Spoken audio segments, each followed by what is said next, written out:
The microwave clock blinked midnight when I heard them laughing in the living room. My living room. The one where I'd rocked my son through colic, where I'd hosted Christmas mornings for 40 years, where I'd held my dying husband's hand on his last afternoon home from the hospital. I stood there in my nightgown, gripping the doorframe, and heard my daughter-in-law say it again, louder this time, like she wanted me to hear. Well, the slow-mode cleaner has arrived. Better late than never, right? The women in her book club erupted in giggles. My son didn't say a word. That silence was somehow worse than her joke. But I'm getting ahead of myself. Let me take you back 3 months earlier, when I still believed I was indispensable. My name is Margaret, and for 68 years I've lived in Chicago, most of them in the same brick house on Ashland Avenue, where my late husband Thomas and I raised our son David. After Thomas passed 2 years ago, David and his wife Jennifer moved into the basement apartment. It made sense at the time. They were struggling with rent in Lincoln Park, and I had all this space, all these empty rooms echoing with memories. I convinced myself I was helping them save for their future, that I was being the kind of mother every son deserves. The first few months were beautiful, honestly. Jennifer would bring me coffee in the mornings, and we'd sit at my kitchen table talking about her nursing shifts at Northwestern Memorial. David would fix things around the house without me asking. I felt needed again, purposeful. The loneliness that had been eating me alive since Thomas died finally lifted. I started sleeping through the night. Then the grandchildren arrived. Not literally, they're teenagers now, living with Jennifer's mother in Naperville, but they started visiting every weekend. Suddenly, my quiet house transformed into chaos. Backpacks everywhere, sneakers piled by the door, gaming consoles hijacking my television. I didn't mind. I loved it, actually. I'd make my famous pot roast on Sundays, and we'd all crowd around the dining room table like a real family.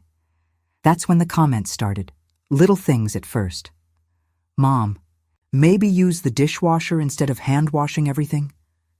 It's faster. David said it with a smile, but something in his tone felt off. Margaret, I'll handle the laundry. You rest. Jennifer would physically take the basket from my hands, like I was made of porcelain. Grandma, can you not use so much fabric softener? It bothers my skin. My grandson Tyler said it politely enough, but it stung. I'd been doing laundry for 50 years. I told myself they were being considerate. I told myself they were protecting me from overexerting myself. But the truth was starting to crystallize in the back of my mind, sharp and cold. They thought I was slowing them down. The thing is, I had built my entire identity around being useful. After Thomas died, I doubled down on it. I had to be the grandmother who baked from scratch, the mother who kept the home fires burning, the matriarch who held everyone together. Without that role, who was I? Just an old woman taking up space in a house that suddenly felt too big and too small at the same time. So I kept pushing myself. I'd wake up at 6 to have breakfast ready before David left for his construction job. I'd scrub floors that didn't need scrubbing, reorganize closets that were already organized, water plants that were drowning in my attention. I was trying to prove something, though I didn't realize it then. I was trying to prove I still mattered. The barbecue happened in late June. Jennifer's idea, naturally. She invited her entire book club, these polished women in their 30s with yoga bodies and expensive highlights. They clustered on my back patio, drinking rosé I couldn't pronounce, talking about podcasts I'd never heard of. I spent 3 hours preparing food, my specialty potato salad, coleslaw with my mother's dressing recipe, marinated chicken thighs. My feet were killing me by the time the first guest arrived. I was moving slower than usual, I'll admit that. The humidity was suffocating, and my arthritis was flaring up something fierce. I'd been carrying platters back and forth from the kitchen, refilling drinks, making sure everyone had napkins. I didn't notice Jennifer watching me until she turned to her friend Melissa and said it loud enough for the whole patio to hear. Our slow-mode cleaner has arrived with more food. Bless her heart. The women laughed. Not mean laughter exactly. More like the kind of laugh you'd give a toddler who did something unintentionally funny. That's what killed me. I wasn't even worth malicious laughter. I was just a punchline. A quaint old lady playing house while the real adults had sophisticated conversations about things I couldn't understand. David was standing right there, flipping burgers at the grill. He heard it. I know he did, because I saw his shoulders tense, saw him grip the spatula a little tighter. But he didn't say anything. He just kept flipping those damn burgers like his mother hadn't just been humiliated in her own backyard. I excused myself, mumbled something about needing to check on the beans, and locked myself in my bathroom. I sat on the closed toilet lid and stared at the wallpaper Thomas and I had hung in 1982. These little blue flowers that were probably hideously outdated, but I couldn't bear to change. My hands were shaking. My chest felt like someone had parked a car on it. Have you ever had one of those moments where you suddenly see yourself through someone else's eyes and you hate what you see? That's what happened to me in that bathroom. I saw an old woman desperately clinging to relevance, exhausting herself to prove her worth to people who just wanted her to sit down and be quiet. I saw someone who had confused being needed with being loved. I stayed in there until the sun started setting and I heard car doors slamming in the driveway. When I finally emerged, Jennifer was loading the dishwasher, humming something cheerful. She looked up and smiled at me like nothing had happened. "Great party, Margaret. You really outdid yourself." I wanted to scream. I wanted to grab her by those perfect shoulders and shake her until she understood what she'd done to me, but I didn't. I just nodded and went to my room. That night marked the beginning of what I now think of as my invisible period. I started making myself smaller, quieter, less of an inconvenience. I stopped cooking big Sunday dinners.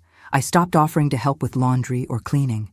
I stopped being myself, because being myself had apparently become a burden. And you know what the worst part was? Nobody noticed. Or if they did notice, nobody said anything. Life just continued around me, this bustling household where I'd become a ghost in my own home. I'd lie in bed at night listening to them laugh in the living room, and I'd wonder when exactly I'd stopped being Margaret and started being the slow-mode cleaner. Was it when my hair turned completely gray? When I started needing reading glasses? When Thomas died and I lost the partner who saw me as more than just a function? The days blurred together.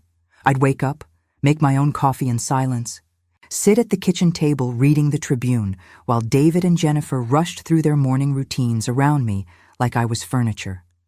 I started taking longer walks through the neighborhood just to have somewhere to go, somewhere I could breathe without feeling like I was in the way. One afternoon in early July, I walked all the way to Humboldt Park and sat on a bench watching families have picnics. There was this little girl, maybe 5 years old, helping her grandmother spread out a blanket. The grandmother was moving slowly, arthritis probably, and the little girl kept saying, "I'll help you, Nana. We'll do it together." Such a simple thing. But I sat there and cried behind my sunglasses because nobody talked to me like that anymore. Nobody wanted to do anything together. They wanted to do things for me or, more accurately, despite me. I thought about calling my sister in Minneapolis, but what would I say? That my son and daughter-in-law had moved into my house and were slowly erasing me from my own life. It sounded ridiculous even in my own head. They were being kind, technically. They paid rent on time, they bought groceries, they never raised their voices. How do you complain about people who are technically doing nothing wrong except making you feel like you're already dead? The answer came in the form of a text message I was never meant to see. It was a Tuesday evening in mid-July. I was in my room folding my laundry, the one task I'd refused to surrender because it gave me something to do with my hands. My phone buzzed on the nightstand. I assumed it was my sister, or maybe my book club reminder. Instead, I saw a message from Jennifer in a group chat that included David and her mother, Carol. The message was meant for their private chat, but somehow I'd been added by mistake. Technology, you know. These things happen. Mom thinks she's helping, but she's just slowing us down. David won't say anything because he feels guilty, but I'm exhausted from tiptoeing around her feelings. We need to have a conversation about her living situation. My living situation. In my house, the house I'd owned for 40 years. I sat down on the bed, still holding a pillowcase I'd been folding. The room tilted sideways. I read the message again, thinking maybe I'd misunderstood. But no. There it was in crystal clarity. I was a problem that needed solving. I was slowing them down. All those months of making myself smaller, quieter, less troublesome, and it hadn't mattered at all. I was still too much. The messages continued. Carol responded first. Maybe it's time to look at assisted living places. She's getting older, and you two need your space to grow. Assisted living. I was 68 years old, in perfect health except for some arthritis and the occasional forgetfulness that comes with age. I managed my own finances, drove my own car, cooked my own meals. But to them, I was already halfway to the nursing home. David's response came 10 minutes later. I know, I just don't know how to bring it up without breaking her heart. She's been through so much since Dad died. At least he had the decency to acknowledge I had a heart to break. That was something, I supposed. I should have been devastated. Part of me was. But mostly, I felt this strange clarity wash over me, cold and sharp like diving into Lake Michigan in October. This was my wake-up call, the undeniable proof that I'd been living in a fantasy. I'd convinced myself they needed me, that I was integral to their lives, when really I was just an obstacle they were strategizing how to remove. I looked around my bedroom, really looked at it for the first time in months. The wedding photo of Thomas and me on the dresser, both of us impossibly young and stupid with hope. The quilt my mother had made, the one I'd promised myself I'd pass down to my grandchildren. The bay window where I'd sat reading to David when he was little, where he'd fallen asleep in my lap more times than I could count. This was my home, my sanctuary, the place I'd built a life in, brick by brick, memory by memory. And I'd been letting them convince me I was a guest in it, that I should be grateful they tolerated my presence. Something hardened in me that night, something I didn't know I still had. Maybe it was anger, maybe it was self-preservation, maybe it was just the last gasp of dignity before I disappeared completely. But whatever it was, it made me take a photo of those messages before they realized their mistake and removed me from the chat.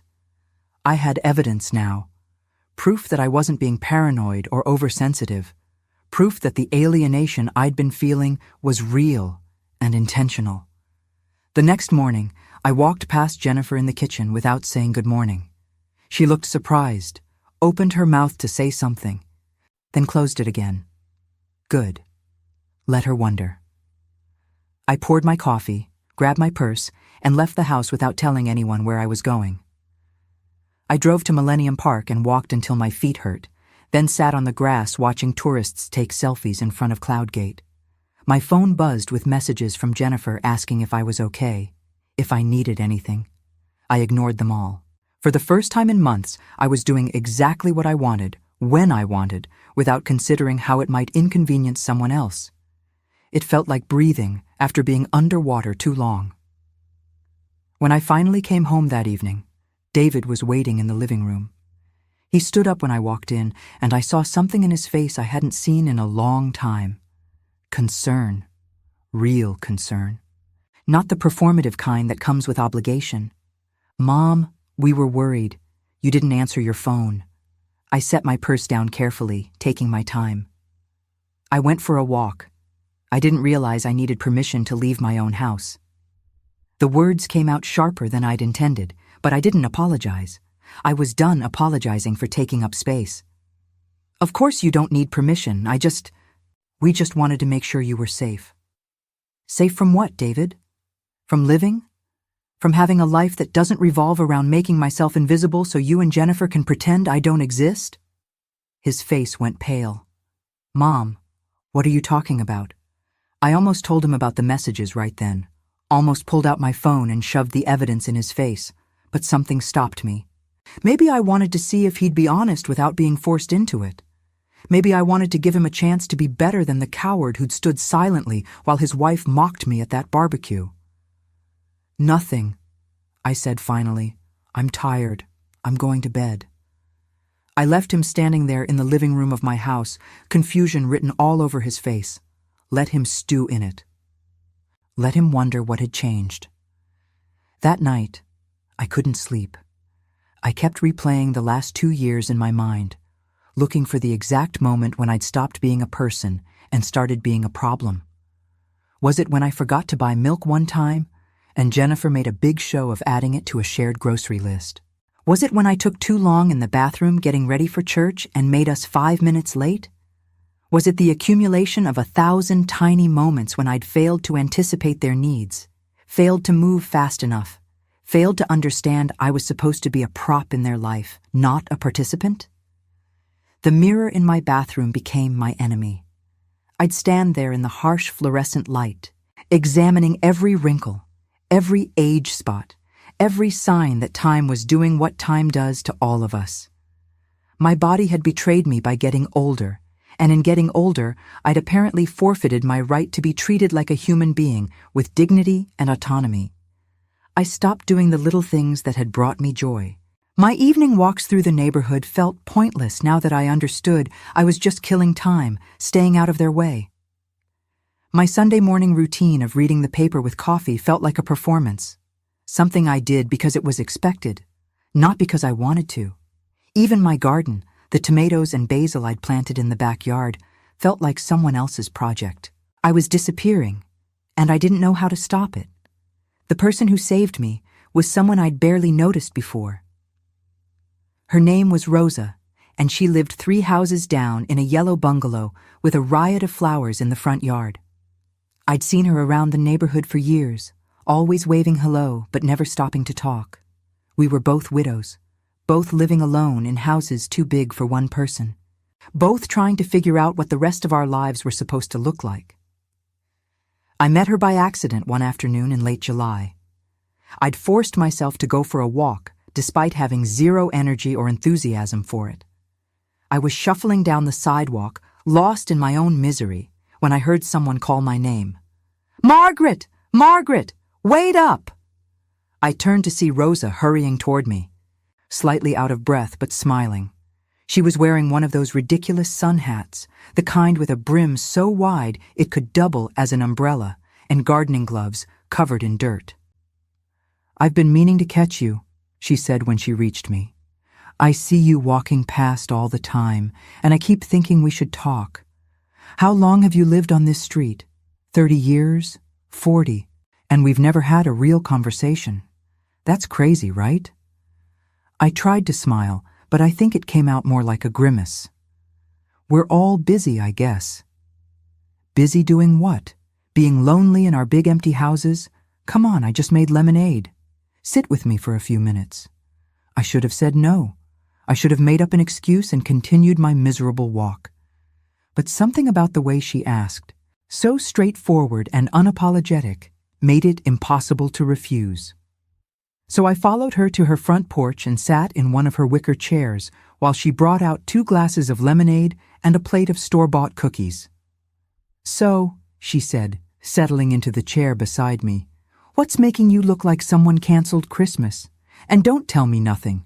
I'm old, not blind." Maybe it was the heat. Maybe it was the exhaustion of keeping everything bottled up. Maybe it was just that Rosa was a stranger who wouldn't judge me the way my family would. But I told her everything. The barbecue, the slow-mode cleaner comment, the text messages, the feeling of becoming invisible in my own life. I told her about Thomas dying and how I'd tried to fill the emptiness by being useful, by being needed, only to discover that being needed wasn't the same as being valued. Rosa listened without interrupting, occasionally nodding or making sympathetic noises. When I finally finished, she set down her lemonade and looked at me with these fierce dark eyes that reminded me of my mother. "You want to know something?" she said. "I went through the exact same thing with my daughter and son-in-law. They moved in after my Carlos died, said they were helping me, but really they were taking over. Making decisions about my house, my money, my life, treating me like I was already senile when I was just grieving. It took me 2 years to get them out, and you know what I learned?" "What?" I asked, my voice barely above a whisper. That the people who love you don't make you feel like you're too much. They don't make you shrink yourself to fit into their convenience. And if they do, then they don't love you the way you deserve to be loved. The simplicity of it hit me like a punch to the stomach. She was right. Of course she was right. But accepting that truth meant accepting that my son, my only child, the boy I'd raised and sacrificed for and loved more than my own life, didn't love me the way I'd convinced myself he did. "What did you do?" I asked. "I kicked them out," Rosa said simply. Well, not exactly kicked out. I helped them find an apartment and told them it was time for everyone to have their own space. They were mad at first, wouldn't talk to me for months, but eventually they came around. And now our relationship is actually better because there's no resentment, no weird power dynamics. We're just mother and daughter again. I thought about that conversation for days afterward. Rosa had done something I couldn't imagine doing, setting a boundary that risked losing her daughter entirely. But she'd done it anyway because her dignity was worth the risk. I started spending more time with Rosa after that. We'd sit on her porch in the evenings, drinking lemonade and talking about everything and nothing. She told me about her life before Carlos died, how she'd been a teacher for 30 years, how she'd traveled to Mexico every summer to visit family. She showed me photos of her grandchildren and complained about how they never called anymore. She was lonely too, but somehow she'd figured out how to be lonely without being pathetic. One evening in early August, I showed her the text messages. I'd been carrying them around like a wound I kept reopening, reading them over and over until I had them memorized. Rosa read them once, handed back my phone and said, "So, what are you going to do about it?" "What can I do? It's my son, my daughter-in-law. They live in my house." "Exactly," Rosa said. "Your house, your name on the deed, your life. You can do whatever you want." "It's not that simple." "Sure it is. You're just scared it is." She was right, of course. I was terrified of being alone again. Terrified of David hating me. Terrified of proving everyone right that I was just a difficult old woman who couldn't adapt to change. But I was also tired. So incredibly tired of pretending everything was fine when it wasn't. "I need to tell the truth," I said finally.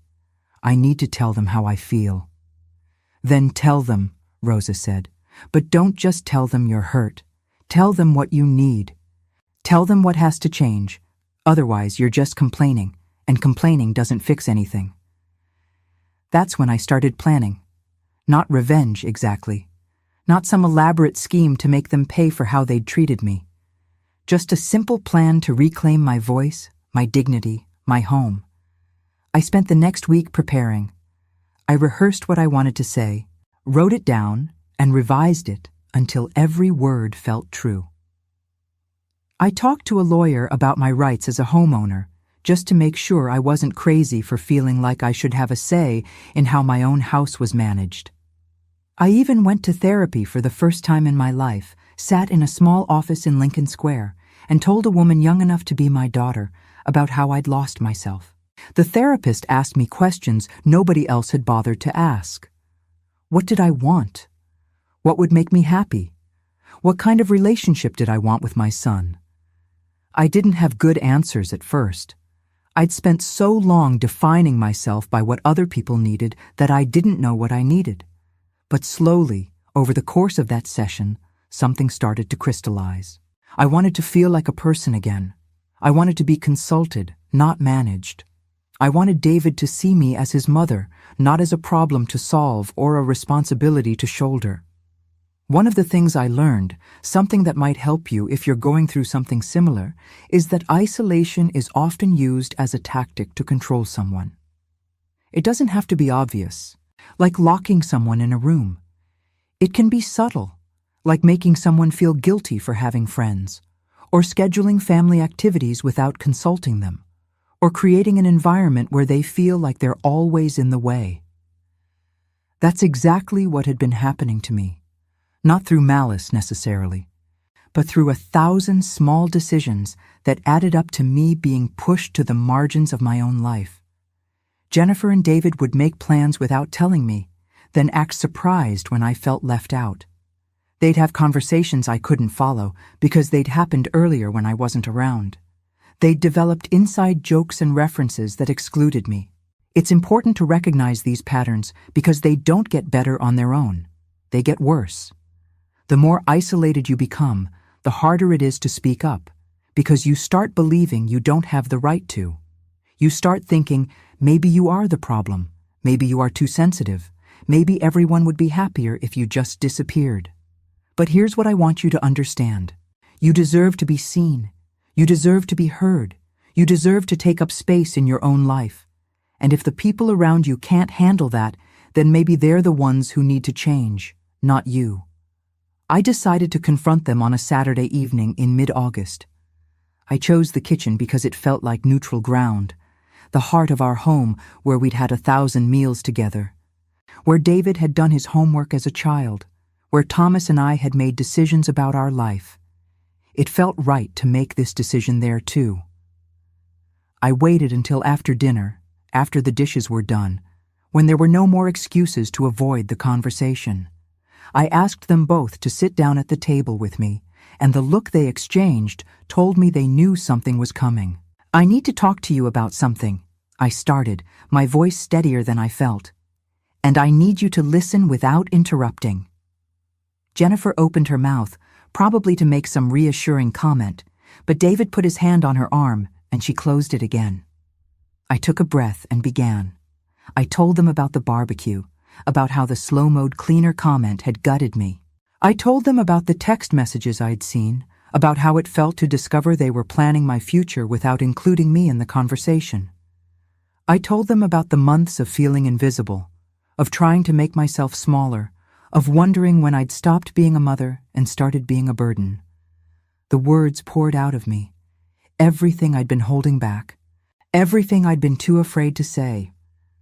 I told them I was tired of apologizing for existing, tired of feeling like a guest in my own home, tired of being treated like I was already incompetent when I was perfectly capable of managing my own life.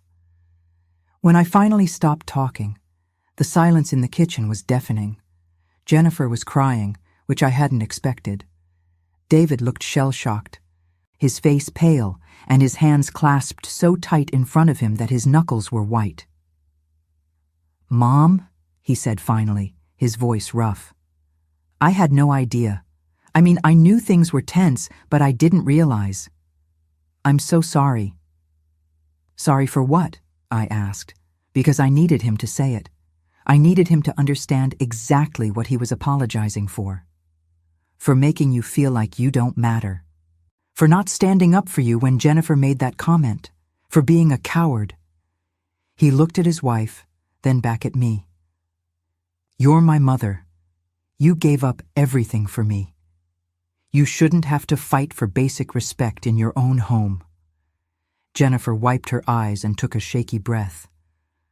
"Margaret, I never meant to hurt you. I swear I didn't. I just thought I was being efficient, helping out, making things easier for everyone. But I see now that I was taking over. I was treating this like it was our house, and you were just living here. That's not okay." It would have been easy to accept their apologies and move on, to pretend everything was fixed. But Rosa's words echoed in my head. "Tell them what you need. Tell them what has to change." "Here's what I need," I said carefully. "I need to be included in decisions about this house. I need you to stop making plans without consulting me. I need you to stop treating me like I'm fragile or incompetent. And I need you both to understand that this is my home first. You're living here as my guests, not the other way around." David nodded immediately. "Of course, whatever you need." But Jennifer hesitated, and I saw something flicker across her face. Resentment, maybe, or frustration. She covered it quickly, but I'd seen it. "That's fair," she said finally. "We can do that." The conversation didn't fix everything immediately. There were awkward weeks afterward where we all tiptoed around each other, overly polite and careful. But slowly, things started to shift. David started asking my opinion about house repairs instead of just doing them. Jennifer included me in her meal planning instead of making unilateral decisions. They started inviting me to join them for movie nights instead of assuming I'd rather be alone. One evening in September, something happened that confirmed the change was real. We were all in the living room watching some show Jennifer liked when David's phone rang. It was his boss, asking him to come in for an emergency shift. David looked torn, glancing between the TV and his phone. "I should probably go," he said reluctantly. "Then go," I told him. "We'll be fine." After he left, Jennifer and I sat in comfortable silence for a few minutes. Then she turned to me and said, "I owe you a real apology, not just words, but you should know why I acted the way I did." I muted the TV and gave her my full attention. "When we moved in, I was so intimidated by you," she continued. "You'd been married for 40 years, raised David, ran this whole household. I felt like I couldn't measure up. So instead of asking you to teach me or include me, I just tried to prove I could do everything myself. Better. Faster. I needed you to need me. And when you didn't, I guess I decided to make you need me by making you feel inadequate." The honesty in her voice caught me off guard. I'd spent so long viewing her as the enemy that I'd forgotten she was just a person too, with her own insecurities and fears. "I never wanted you to replace me," I said softly. "I just wanted to be part of the family. Not the center of it, not even the leader of it, just part of it." "I understand that now," Jennifer said, "and I promise I'll do better." Here's something else I learned through this whole experience. Most betrayals aren't planned. They're not malicious schemes where someone sits down and decides to hurt you. They're the result of thoughtlessness, of prioritizing convenience over kindness, of assuming you'll understand instead of asking if you do. That doesn't excuse the behavior, but it does mean that sometimes, just sometimes, people can change when you give them the chance. Not always. Some people are genuinely toxic and need to be removed from your life. But David and Jennifer weren't those people. They were flawed and selfish and thoughtless, but they weren't cruel. And when confronted with the harm they'd caused, they chose to do better. The changes weren't perfect or immediate. There were still moments when old patterns resurfaced, when Jennifer would make a decision without consulting me, or David would treat me like I was fragile. But when those moments happened, I spoke up. Every single time. And eventually, they learned that I meant what I said, that I wasn't going to shrink back into invisibility to make their lives easier. Rosa was proud of me. We still sat on her porch most evenings, but now the conversations were lighter. I told her about the small victories, the moments when I felt like myself again. She told me about her grandchildren visiting, about the trips she was planning. "You did something brave," she told me one evening as the sun set over Ashland Avenue. "You fought for yourself when it would have been easier to just accept being erased. That takes guts." I didn't feel particularly brave. I felt tired and a little broken and relieved that I'd survived the battle. But maybe that's what bravery is. Not the absence of fear or pain, but choosing to fight anyway. By October, things had stabilized into a new normal. We'd established routines and boundaries that worked for everyone. I started taking a pottery class at the community center, something I'd always wanted to do but never had time for. I reconnected with old friends I'd been neglecting. I planted bulbs in the garden for next spring because I was making plans for the future again, and that felt revolutionary. David and I had a conversation one evening while Jennifer was at work. We were sitting in the living room drinking tea when he suddenly said, "Dad would have been disappointed in me." I looked at him surprised. We didn't talk about Thomas much. It was too painful, and besides, what was there to say? He was gone, and we were still here. "Why do you say that?" I asked. "Because he always treated you like a queen. He never would have let anyone, including me, treat you the way I did. He would have knocked some sense into me months ago." Tears pricked my eyes.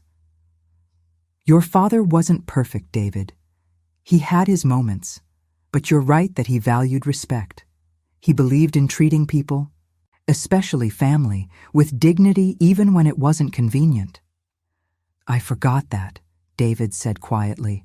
I forgot a lot of things after he died. I was so focused on not falling apart, on being strong for you, that I missed the part where you were being strong for me. You always have been. It was the most honest conversation we'd had in years, maybe ever. For the first time since Thomas died, I felt like I had my son back. Not the child he'd been, or the man he was trying to be, but the actual person underneath all the roles and expectations. One afternoon in November, I was sorting through old photos when I found one from David's high school graduation. Thomas and I were on either side of him, all three of us grinning like idiots.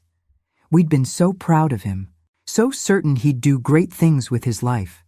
And he had, in his own way. He'd become a good man, flawed but capable of growth. He'd learned to admit when he was wrong and to change when necessary. That's all any of us can do, really. Acknowledge our mistakes and try to do better. I want to share something important with you now, something I wish I'd known earlier. Financial abuse and control aren't always obvious. They don't always look like someone stealing money from your bank account. Sometimes they look like someone slowly taking over all the financial decisions in your household, making you feel incompetent or outdated, excluding you from conversations about money because it's easier or less stressful for you. Statistics show that over $20 billion is stolen every year by caregivers, friends, and family members.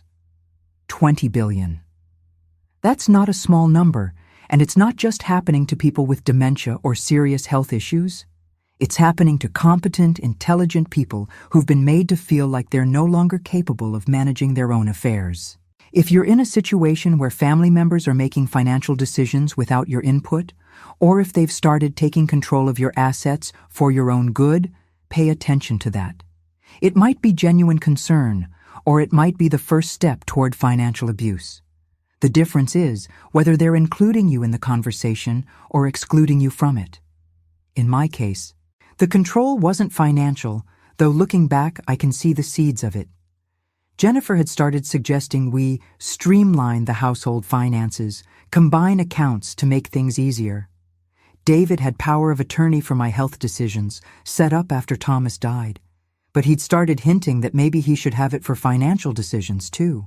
I shut that down immediately after our confrontation. I made it clear that I was perfectly capable of managing my own money, my own bills, my own life. And you know what? They backed off. Because once I set that boundary firmly, there was nothing they could do without revealing their true intentions. Not everyone is that lucky. Not everyone's family backs off when confronted. Some people double down, gaslight you into thinking you're the problem, isolate you further until you have no one to turn to. If that's your situation, please reach out for help. Call Adult Protective Services. Talk to a lawyer. Tell a friend or neighbor what's happening. Don't wait until it's too late to do anything about it. The holidays that year were different. Better. We hosted Thanksgiving at my house, but this time everyone helped with the planning and cooking. Jennifer's mother came, and even Rosa and her daughter joined us. It was chaotic and loud, and exactly what a family gathering should be. I sat at the head of my table, the table Thomas and I had bought at an estate sale 30 years ago, and looked around at all these people who were part of my life. Some of them had hurt me. Some of them had saved me. All of them had taught me something about who I was and who I wanted to be. David raised his glass for a toast. To Mom, he said, looking directly at me. For teaching us that it's never too late to speak up, to fight back, to demand the respect you deserve. Thank you for not giving up on us even when we didn't deserve your patience. I raised my own glass, blinking back tears. To second chances, I said, and to the courage to take them. As I sit here now, months later, I can tell you that things aren't perfect. They're messy and complicated and sometimes frustrating. David and Jennifer still live in my basement. We still have disagreements. But the fundamental dynamic has changed. I'm no longer a supporting character in my own life. I'm the protagonist, and everyone else has had to adjust to that. I started writing about my experience, first just for myself, then thinking maybe others could benefit from my story. Rosa encouraged me to turn it into something bigger. Maybe a memoir or a blog for women like us who've been sidelined and are trying to find their way back to themselves. So that's what I'm doing. I'm 69 years old now, and I'm starting over in a way. Building a life that's mine, that reflects who I am now, not who I was when I was someone's wife or mother. Those roles are still part of me, but they don't define me anymore. Before I finish my story, I want to talk to you directly about something crucial that I learned the hard way.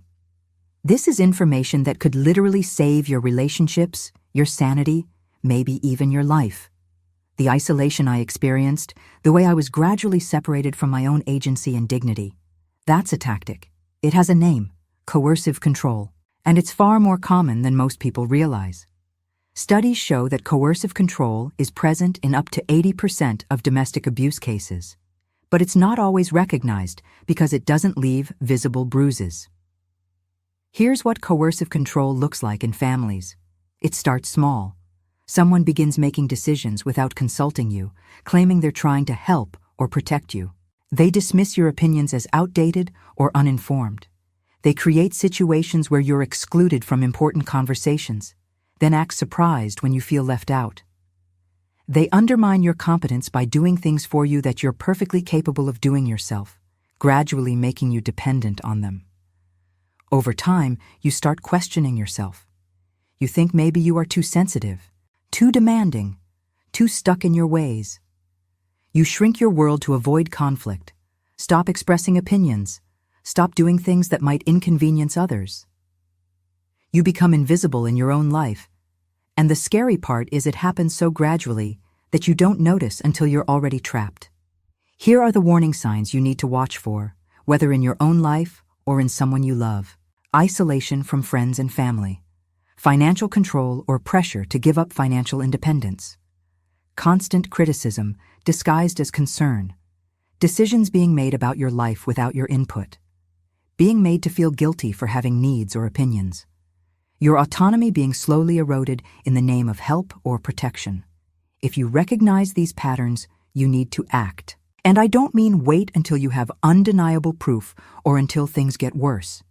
I mean now, today, this moment. Because coercive control doesn't get better on its own. It escalates. First, document everything. Keep a journal of incidents, save text messages and emails, take screenshots. You're not being paranoid, you're being smart. Second, reach out to someone you trust, a friend, a therapist, a clergy member, anyone who can give you perspective and support. Third, set boundaries. Clearly, firmly, without apology. You have the right to be included in decisions about your own life, full stop. Fourth, know your legal rights. Consult with an elder law attorney if you're over 60. Understand what documents you've signed, what authority you've given others, and how to revoke that authority if necessary. Fifth, create a support network. Join a class, volunteer, reconnect with old friends. The harder someone tries to isolate you, the more important it is to build connections. And sixth, this is crucial, recognize that you might need to make some hard decisions. Confrontation might not be enough. Some people, when confronted, will apologize and change like David and Jennifer did. Others will escalate, gaslight you, punish you for speaking up. If you're dealing with the second type, you might need to create distance, even if that person is family. Even if that person is your own child. I know how impossible that sounds. I know the guilt and fear that comes with even thinking about it. But I also know that your life, your dignity, your mental health, they matter. They matter more than maintaining a relationship with someone who's actively harming you. For those of you listening who suspect someone in your life is experiencing coercive control, here's what you can do. Don't wait for them to ask for help, because they might not even recognize they need it. Reach out, stay connected, offer specific support, not just vague, "Let me know if you need anything" statements. Say things like, "I noticed you haven't been to book club lately and I miss you," or "Can I take you to lunch this week?" If they open up to you, believe them. Don't minimize their experience or suggest they're overreacting. Validate what they're feeling. Help them make a safety plan if necessary. Give them resources. Phone numbers for elder abuse hotlines, information about legal aid. But also respect their autonomy. Don't try to rescue them or make decisions for them. That would just be replacing one form of control with another. The point of all this, the lesson I learned through months of pain and confusion and eventual clarity, is that our voices matter. Our experiences matter. Our right to dignity and autonomy doesn't expire when we reach a certain age or when we become dependent on others for help. We teach people how to treat us by what we accept. I'd been accepting unacceptable treatment because I was afraid of losing my son, afraid of being alone, afraid of admitting I'd made mistakes. But staying silent, making myself smaller, pretending I was fine when I wasn't, none of that protected me. It just gave others permission to treat me worse. Speaking up was terrifying. Setting boundaries was exhausting. Confronting my son and daughter-in-law was one of the hardest things I've ever done. But it was also the most necessary thing. Because the alternative was continuing to disappear until there was nothing left of me but a shell, a ghost, haunting my own house. I'm not going to tell you that everything is perfect now, or that all family conflicts can be resolved with one honest conversation. Life doesn't work that way. Some relationships are too damaged to save. Some people are too committed to control to ever respect your autonomy. Sometimes the healthiest thing you can do is walk away, even if it breaks your heart. But I will tell you this: you are stronger than you think.